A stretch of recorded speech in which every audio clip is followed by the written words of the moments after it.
Independent book publisher, the book got published, although modestly and without fanfare. But our audience found us, especially after May 9th, 1990, when the New York Times published Christopher Lehman Haupt's favorable review on the front page of its Books of the Times section. To commemorate the 30th anniversary of the theatrical release of Psycho, I was soon invited as a guest on several national and international TV shows, and the book became a college course curriculum staple. To this day, not a week goes by without at very least one person contacting me with a question or a comment about the book.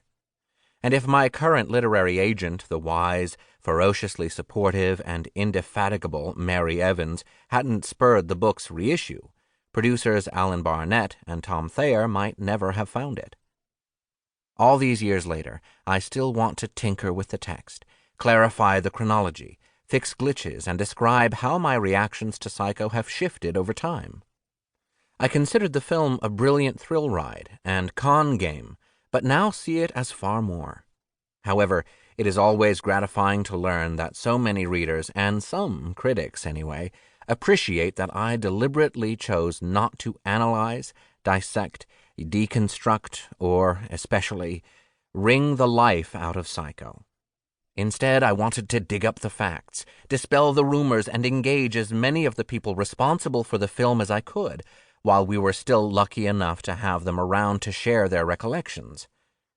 22 years after the book's first publication, it was an immensely powerful, moving, and sometimes meta-experience to watch the director, cast, and crew of Hitchcock recreate certain real-life aspects of the book, melded with images, dialogue, scenes, and sequences from the script. Wait, I sometimes wanted to say, that isn't what he or she looked like or wore. That isn't what they said or how they sounded saying it. At other moments, everything felt eerily, precisely right, especially when the gifted movie makers reinterpreted in almost documentary fashion the making and release of Psycho itself.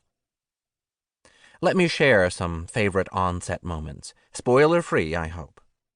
Some of the best of these unfolded on the lot and on sound stages at Hollywood's historic Red Studios, opened in 1915 as Metro Pictures Backlot No. 3, later owned by Desi Arnaz and Lucille Ball, and renamed Desilu Studios and still later called Renmar Studios. It was a filming site for such TV shows and films as I Love Lucy, The Dick Van Dyke Show, The Andy Griffith Show, The Jack Benny Program, I Spy, The Golden Girls, Seinfeld, Weeds, and Who Framed Roger Rabbit. I eyewitnessed the shooting of some satisfying moments, like a scene with Sir Anthony as Hitchcock and the brilliant Toni Collette playing longtime Hitchcock production assistant Peggy Robertson. They sit together in canvas chairs on the Psycho set and, meticulously shot by great cinematographer Jeff Cronenweth, we see them big and bold in the foreground, with their backs to us. Meanwhile, in the background, fiercely independent beauty Vera Miles, played by Jessica Biel, gets ushered onto the set and into her dressing room to begin her first day of shooting. Biel's movements, even the tilt of her head, subtly inform us about Miles's bloodied but unbowed attitude toward having fallen out of favor with her would-be Svengali Hitchcock. Sir Anthony regales Collette with choice, snide observations, some scripted, some improvised, about Miles, his crew, and more. Sir Anthony makes Hitchcock irascible, nasty, but absolutely human, using malicious humor to hide his hurt at being rejected by Miles, whom he had hoped to rebrand in the chic, cool Grace Kelly glamour girl mold. As Robertson, Collette defends her gender, defends Miles, and deflects Hitchcock's petty barbs. Her chemistry with Sir Anthony is electric.